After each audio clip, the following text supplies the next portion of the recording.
Let's chat. It's hard. You want to talk? I know, that's disappointing. Sit back. Let's work this How's out. it going? What are we doing here? Where are you going? Hey there. Wow. It's not always easy. It's amazing if you think about it. Let's think about this. Strange. I have some thoughts about that. Life is hard. Trauma bonded. Welcome to Trauma Bonded. I'm Elly Westberg here with Therese Garcia. Hello. And today we're discussing episode 367 of the podcast. This is actually happening. What if you were imprisoned in the Federal Supermax? A brief. Witnessing widespread disenfranchisement ignites a young man's radicalization, ultimately landing him in the Federal Supermax prison, where he's confronted with unimaginable and dehumanizing conditions of cruelty. And full disclosure, I am the showrunner for This Is Actually Happening, and T doesn't work on the show, but she does have her own job, but she comes in fresh. And this show, Trauma/Bonded, is for the listeners. It's a space where we can talk about each episode and digest it and reflect on it with empathy and also, hopefully, a bit of levity. That's Trauma Bonded.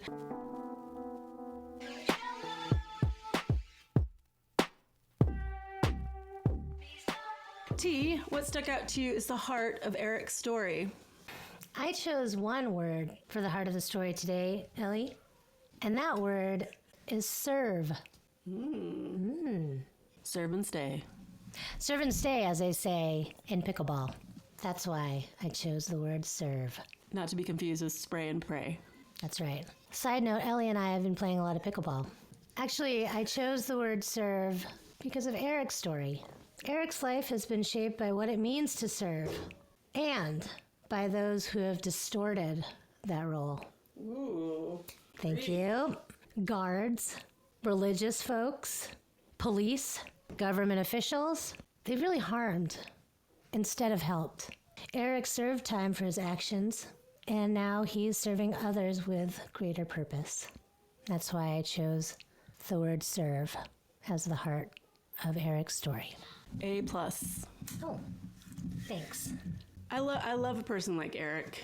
And I wrote this note. Truly egalitarian people are the best people, right? People that don't see sexuality, color, any of it, or see it and acknowledge it, but like count us all in one big, massive equality pot. Like Eric to me embodies what like our Constitution is asking for. He truly is, he believes in empowerment of the people, and he recognizes that our differences shouldn't separate us, but should unite us together against the true powers that be, the true enemy of humanity. And it's seen in all kinds of ways. Yeah. I feel like he's the kind of man that we should all aspire to be.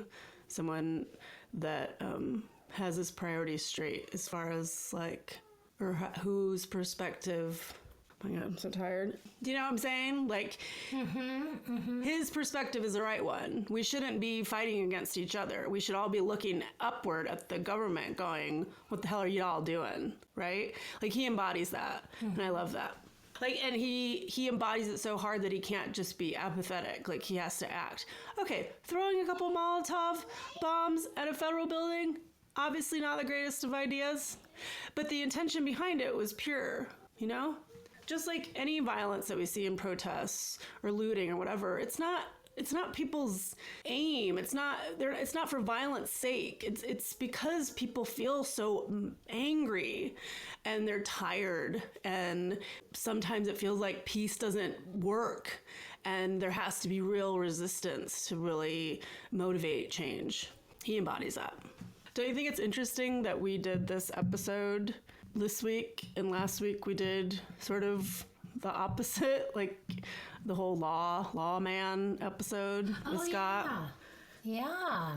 But I could see them hanging out. I would have a beer with both of them. Probably have a beer with each other. I think they would. And I think that we need people like that talking to each other, because I think the heart of them is pure, and their actions are motivated by wanting to see change and to protect others. They're just doing it in very different ways. It is great to have them be one after another. Yes. Because I identified with them both. Yes. We got something for everyone on This Is Actually Happening. You can't put us in a box. We're going to tell everyone's story, whether you agree with it or not. It really stretches all of us. That's what I love about this show. So let's talk about how important these older male models were to male models. Who doesn't love a male model? Fabio and... I love how he describes what he learned from his grandpa, that he learned what good food is supposed to taste like and how to fish. And then I really loved it how he says, he taught me how to be a person. I feel like usually the word that's inserted there is like, he taught me how to be a man. Yeah. You know, but he taught him how to be a person. And just from that initial statement, I was already in with Eric, like, oh, this is something like you've really thought about, and language is important. And it's clear that, like I said before, he doesn't let our differences separate us. Great point, Elly. My brain is empty. It's empty. Is it? I'm looking at you, but I'm not. You're looking past me. Oh, and right away he talks about how it's easy for women to get shamed because of the actions of their abusers. That's also a powerful statement to make straight off the bat. And when he's thinking about like defending his own mother, what do you think about that, T, when he said that? I was hoping it'd be clear that only your brain is empty. But... Thoughts go. Have any? No, I do... The thing about him is that he is aware of others. And I do love that he is aware of his mother. And he is, you know, learning how to be a good person. And he's clearly not just a self-centered person, and that he's growing up to be someone who thinks of others, not only himself.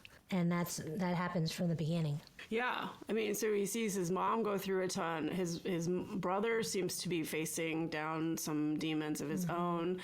And then he's completely influenced by the poverty that he sees around him. He sees firsthand how, you know, the banks and police work to disrupt homes and communities. And he kind of develops his burning rage for the rich. And he's determined to live this idea that our worth doesn't come from what we have. And so many of us are socialized and brainwashed to think that that is what is important. And a lot of people move like that. And admittedly, I feel that burden too, just that motivation of money is so strong in us all. And it's not because we're greedy, well, we're not, but it's just to live comfortably, to live happily, you know. And he's watching his mom work her ass off for nothing. You know, living that, seeing that truly will radicalize you. T, I read this article, or I didn't read the article, I read the headline. Do any of us read articles anymore? Just headlines. Just headlines. And that's how I get all my news. And then maybe I'll read the first comment, and then I'm like, okay, got it. Yeah. Research alert. NEETS is an acronym for not employed, educated, or in any kind of training. Apparently 1 in 5 young men, I don't know the ages, 1 in 5 young men in the world are NEETS. They're not employed, they're not in education, and they're not training. And I think a lot of that is due to kind of feelings like this, like to observe the world, to see people trying their fucking hardest and not getting anywhere and always being behind and never having enough. And there are kids now that see it and they're not like us, they're not like the generation before us. They're not willing to just work 50 years for a gold watch and keel over and be done with it. Like they don't want to be defined by what they do. They just want to be defined by who they are. Now, all that being said, I don't know how clearly they must have someone taking care of them to live like that, because it just makes me wonder. I mean, this kind of radicalization that usually comes from economic hardships is what sends people into hate groups. That's what sends people into militias, like we talked about last week. That's what sends people to the other side of being anti-fascist and maybe violently so.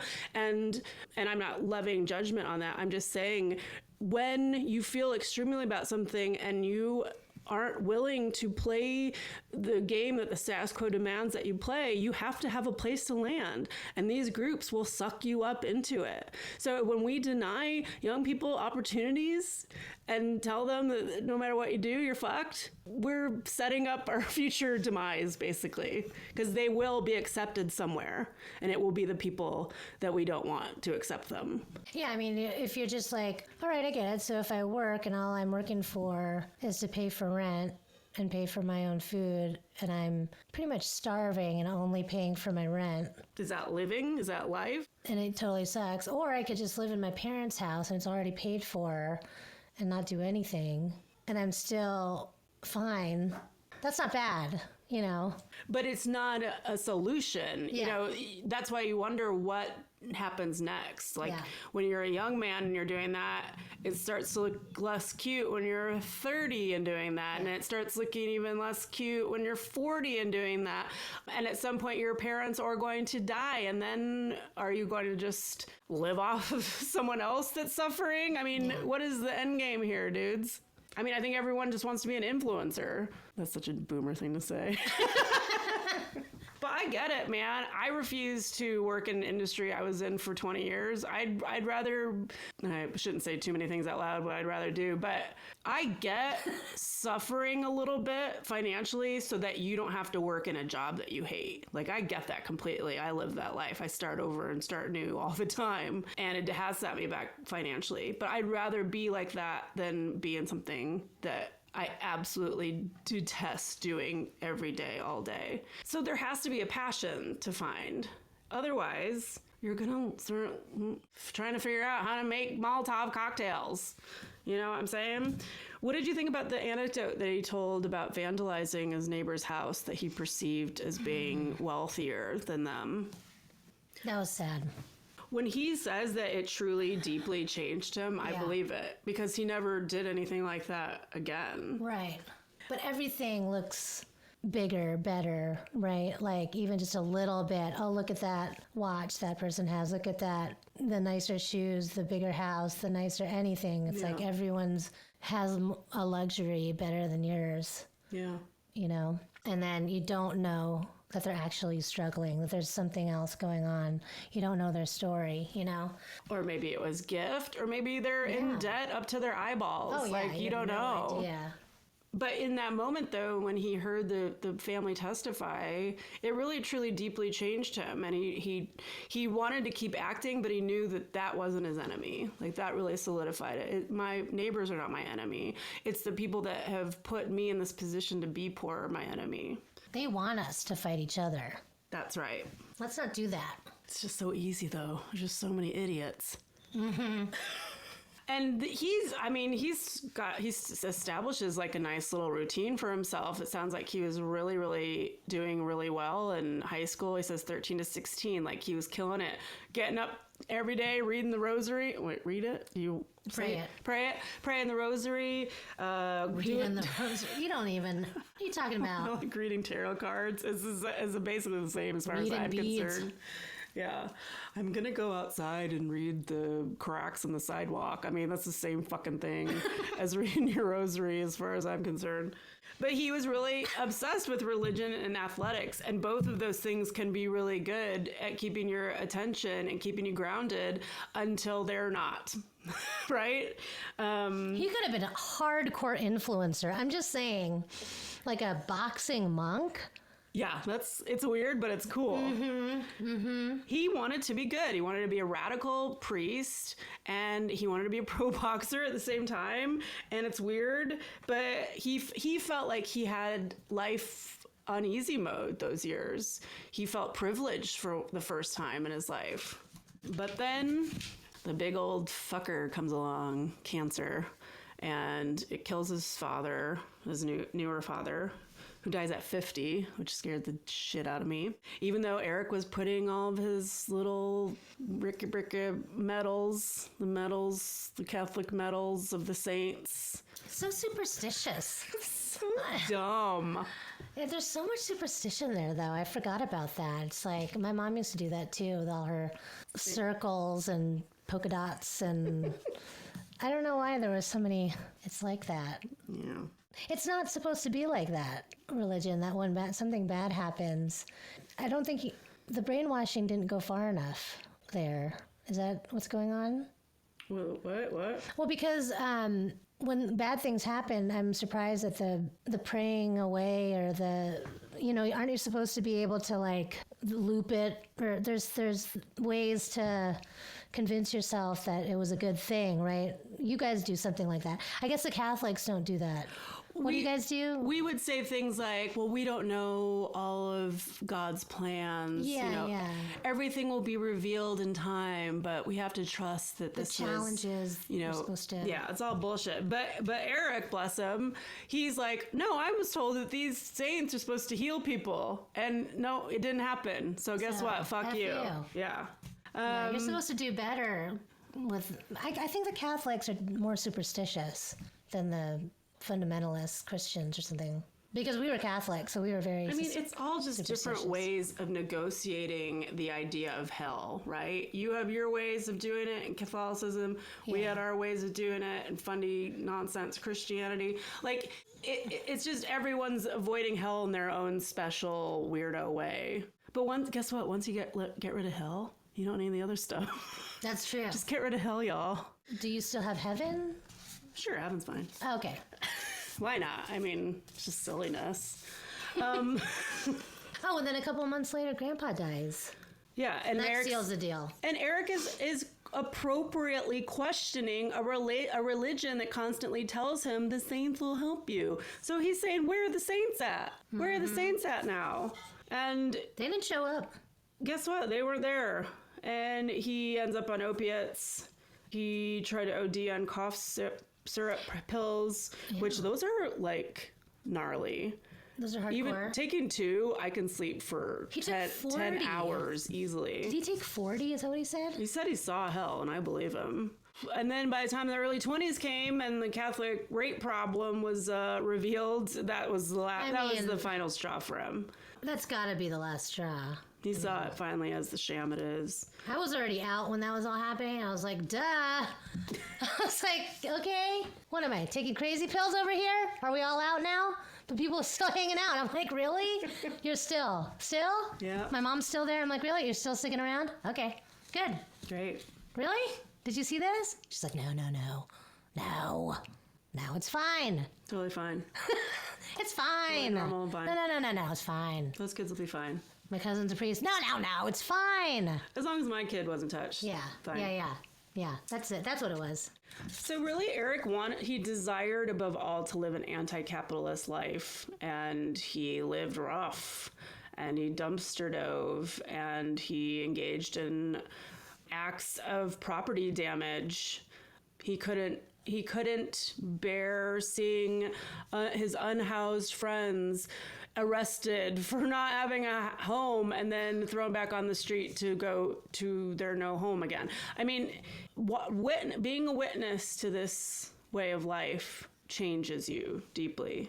But he does acknowledge that the radical property damage was a show. He wanted to help and didn't know how. And how many of us feel that way all the time? You're just reading headline after headline going, what should I do about this? What can I do? All of us feel this anger. All of us are witnesses to these crimes, and we feel like the powers that be are not capable of regulating themselves. Let's talk about Michael Brown. You remember the Michael Brown case, don't you? Mm-hmm. Do you remember the situation around it? Because Eric points out that the media was pulling out all the tropes about, what basically made Michael an imperfect victim. He was like, he stole something maybe? I can't remember exactly what it was. Oh, according to police testimony, Brown had assaulted Wilson and attempted to draw the officer's weapon. But that is the problem with the media, is that we want to see a perfect victim, and there is no such thing. And instead of them pointing at the act of brutality by the police officer, they focused on the crimes of Michael Brown. And there was a huge uprising with a disproportionate response. Tanks were rolling in, etc. And Eric wanted to not feel impotent. So This is when he decides to firebomb a federal building as a righteous symbolic target. And he wanted to make sure there were no people there, so he cased the place, especially working class people. And he kept talking about how he did not have consequence awareness. Is that a thing? Is that like a term? I hadn't heard of the term, but I think I understood what he meant. I mean, it sounds like an impulsivity type thing.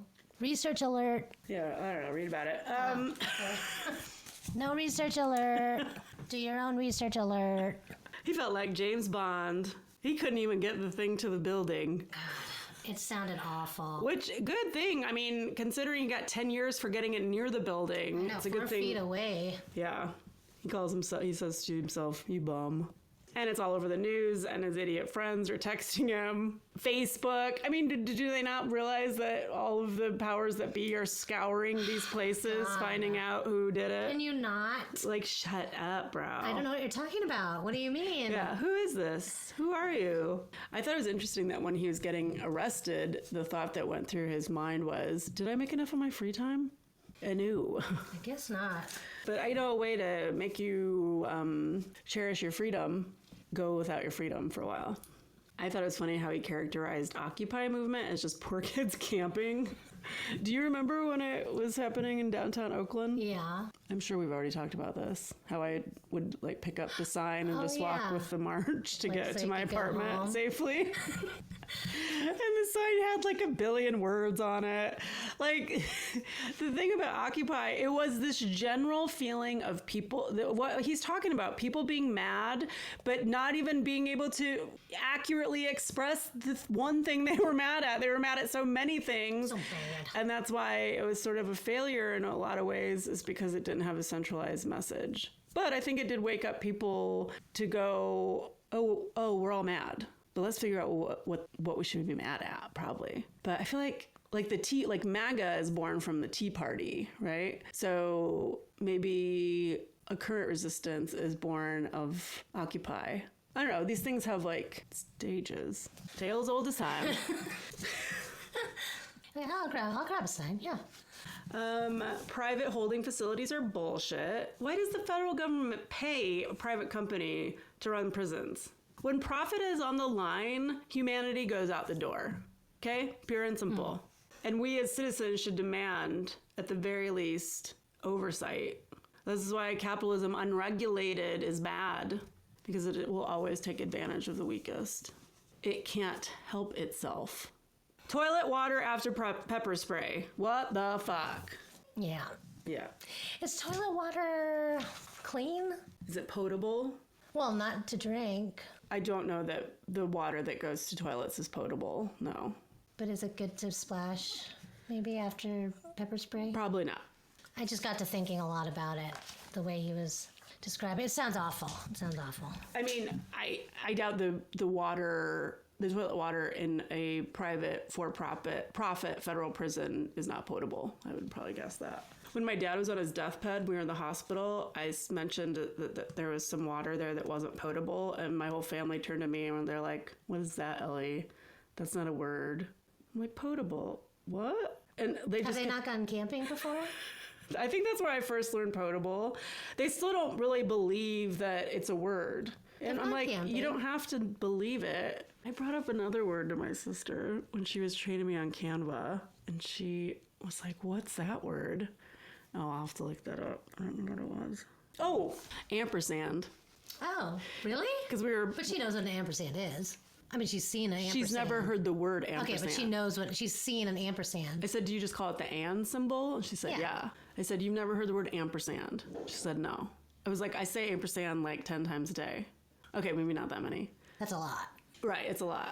But you've always known ampersand, right? Of course. Yeah. Now, that's what I was going to say. She's seen it before. Hey, shout out to us if you've heard the word ampersand, or if you're like, what the hell are you guys talking about? I think there's like a brand ampersand. It's like the fancy and symbol, y'all. It's like the backwards S with the line through it, sort of. Yeah.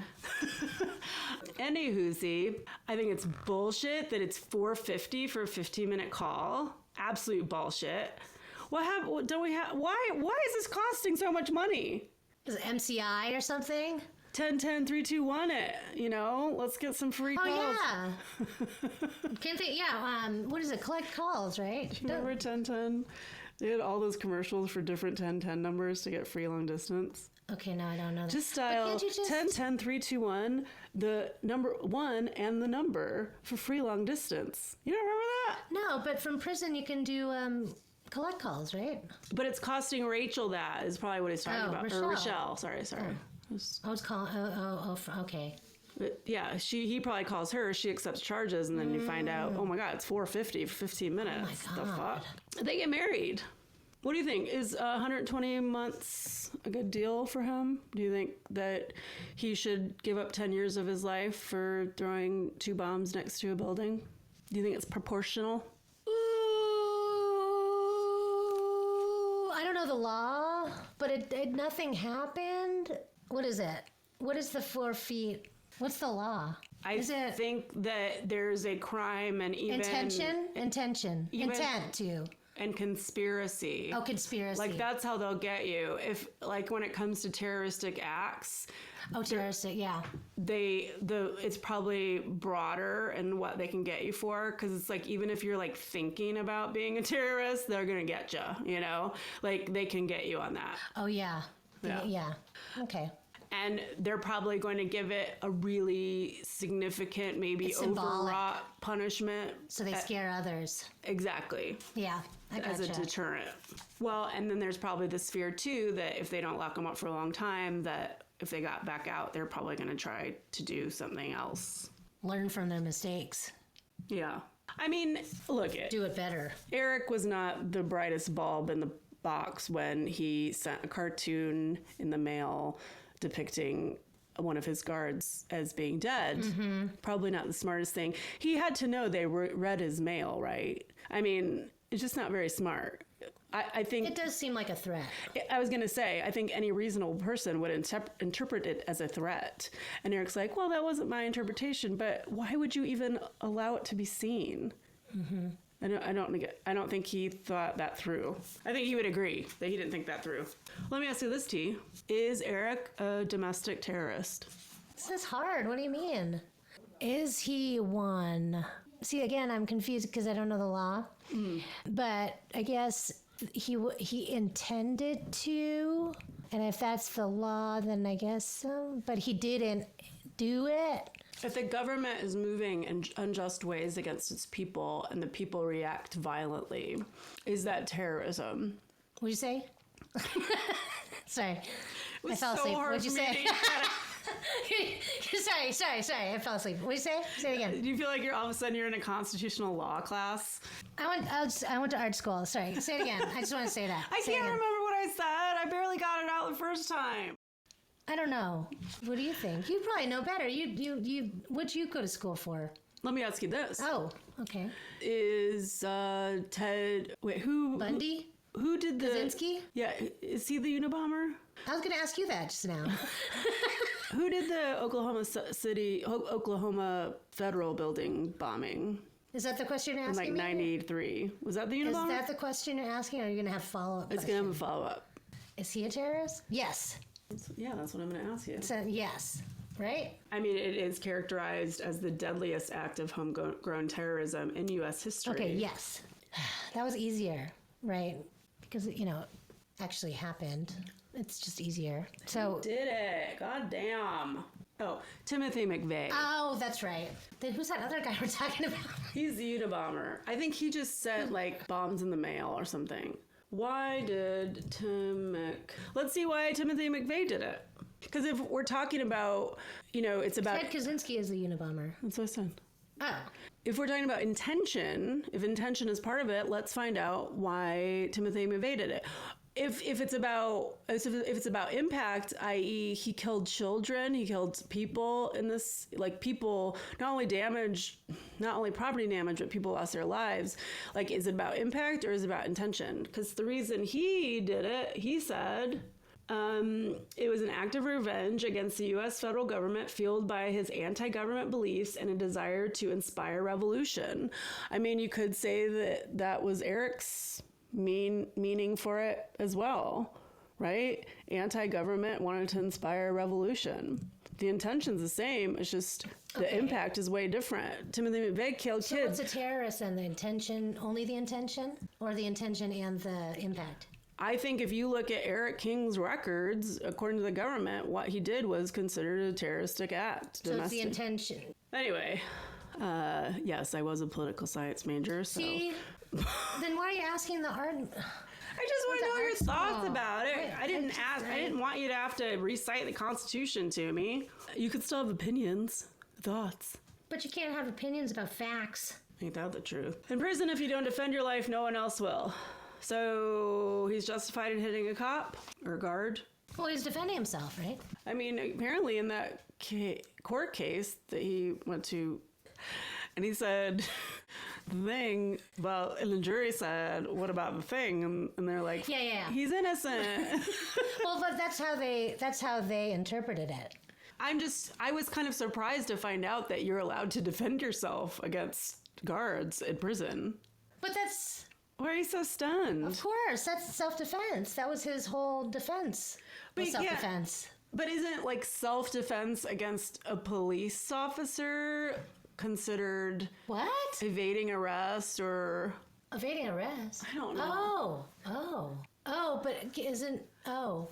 Like, Are we a little out of our realm? what is happening? I think we're out of our realm. I have That's no where we're at. idea. Why are we doing the hard stuff I feel like I have a Buick sat right no, here. I think we're trying on to do my- the hard stuff. Yeah, let's look up what the shoe is.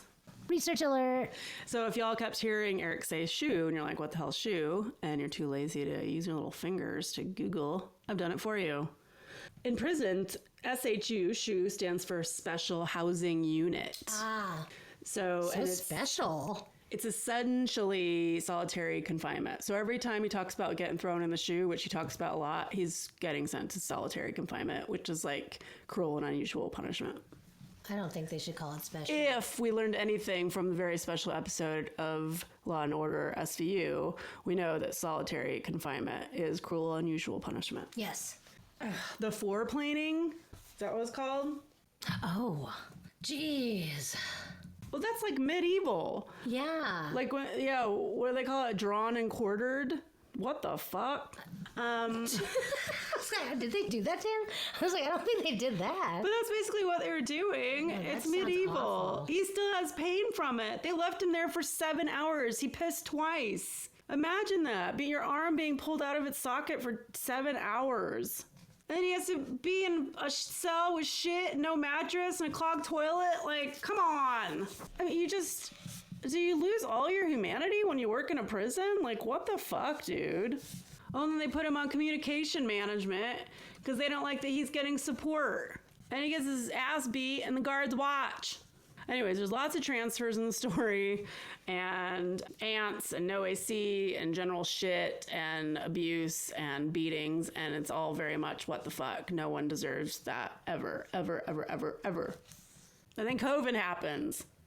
Do the guards never get any kind of punishment, or are they getting watched or anything, or any oversight or anything? They can just do anything they want this whole time? It seems like there's very little repercussions to what's happening, and it's a culture of violence that seems to exist in these places. And as Eric points out so appropriately, like, those men engaging in that behavior, it hurts them too. Maybe even in ways that they're not fully aware of. But to kind of engage in that cruel and inhumane behavior and then to go home to your family, that's gotta fuck with you. It's not good for you. And probably a lot of those men were indoctrinated into it from a senior officer before them, and then they pass it on to the next. And it's terrible. He kept saying riding a shot. Did you catch that? That means in prison it's a disciplinary infraction report, like a write-up Oh, yeah. for violating prison rules.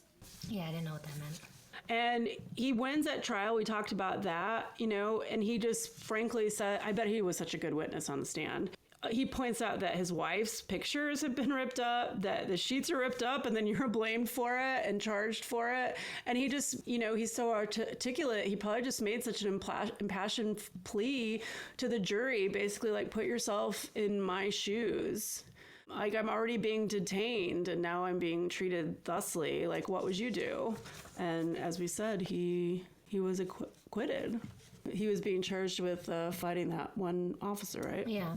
There's so many like fights and details in this episode that it was kind of hard to keep track of what was what. But the jury says that he has a right to self-defense. And he thought he'd be treated like an innocent in prison. No. Silly Eric. He's embarrassed them. He's won a case against them and now they still have to hang out together. And there's still this power dynamic. What do you think these guys are going to do to you now? They're going to make it worse. He gets to go to the Supermax. There's only one. It's where the worst of the worst go. He still has 2 years left. He's in there with the worst of the worst people. He's never killed anyone. He didn't even cause any property damage to that building. 4 feet away. He's been beaten. He's been... it sounds like that one incident. There was an attempted rape sort of thing going on. The question, That was disturbing. That was so disturbing. And then they just keep yelling the F word at him. Like, it's obscene. I thought they were going to seriously injure him. Oh, and here it is. And it was next to my notes. I know. That was so frightening to think about. He said they had fire extinguisher-sized cans of pepper spray with them. Think about that. To unload on one person. It's just evil, man. And then they give him these like bikini bottoms to like humiliate him. Yeah, what is wrong with them that they think this is funny just to do that? And he knows that men have died out, bled out from anal rape. And he said, don't let the bigot see you cry. They tell him to stretch it.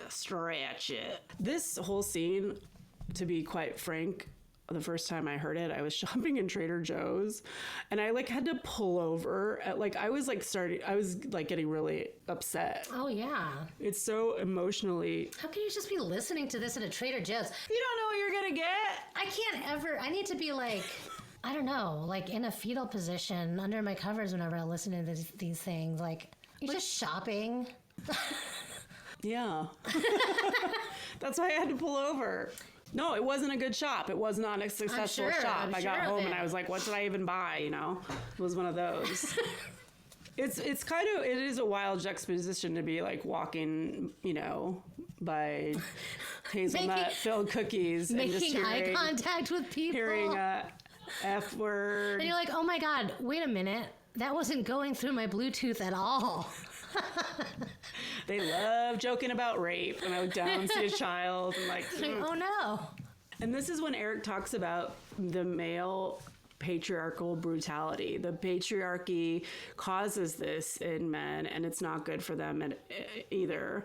And no one really talks about it. And I feel like this is what's so lovely about this episode is that Eric is being so vulnerable and honest about what's happening in these places. I mean, to even be able to recount a story like that, even though you are the victim in it, that's hard to say out loud that you've been exposed to something like that. It's disturbing and it's so sad and I do feel for the guards that have been caught up in this and they can't sleep well at night. I don't know.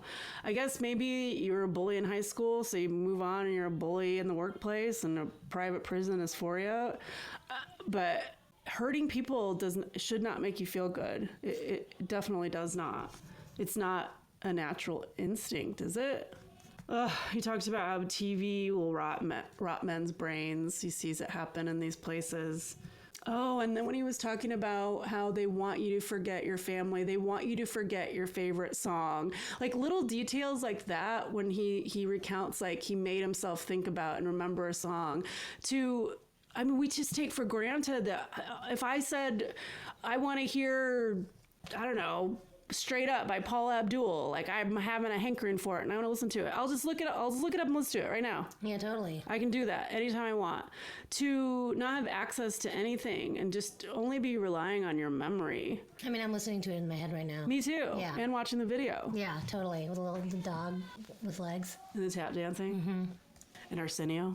Mm-hmm. They want you to forget how to laugh. You know, imagine being in solitary confinement with no media at all. You only have yourself to rely on to make yourself laugh. How often would you actually laugh out loud? How often do you actually laugh out loud when you're by yourself now? And you get content. Imagine being without any content to move you. It'd be very strange. It'd be like, you'd start to be insane. You'd be making yourself laugh. And you'd be like, just insane laughing. But he was setting a routine. Remember that other episode we listened to? Oh, yeah. Yeah, that routine is key. So important to set a routine. And 2,000 steps in a concrete cell. He gives a shout out to Bread and Roses Law Center. And information about them are definitely in the This Is Actually Happening show notes. Because he gets very sad that his brother died in a house fire, but it bought his house. And he's gifted EMDR, and he's privileged. I mean, what a turnaround for this guy's life, right? Mm-hmm. And he leaves us with some compelling thoughts at the end. Do we value justice or rehabilitation? No, that's not what he says. Do we value... Shouldn't there be proportionality? That's just my very Irish way of saying proportionality. Shouldn't there be proportionality? He threw some bottles next to a building. Does he deserve to be sexually assaulted by 7 grown men? No, that one was easy. Are we serving justice or vengeance? Vengeance. We want to live in a society, right? If your cup isn't full... When your cup is full... You don't have to take from someone else's cup. Yeah. How can we keep our hearts open? Thanks for listening. This has been an episode of Trauma Bonded. You can find our show, our podcasts are kept. Please rate and review us. Thanks to Eric for sharing their story and giving us the opportunity to talk about it. And I have to say a special thank you to my sister, Katy Caple. Thank you, Katy Caple. She did all of our Instagram posts for 2 years, y'all, without any payment or interest in what we do at all. She never listened to this. She doesn't even know what to talk about. And you know, she's a pastor at a church. Like, she's the opposite of me, okay? And she knows what I talk about, but she still did that for me because she absolutely loves me, and it really means the world to us.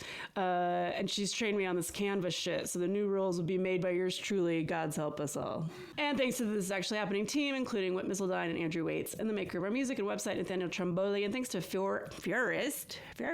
Thanks to Forrest Chiras for editing this episode. Please subscribe to us on YouTube. You can contact us on Gmail and find our Instagram at Trauma Bonded Pod Official. We are trauma bonded to the story, to the storyteller, to the listeners, and to each other.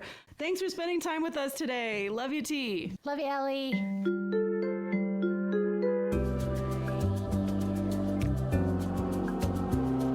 Good job. Hey, thank you. Hey, thank you. Okay. Have a good day. Thank you.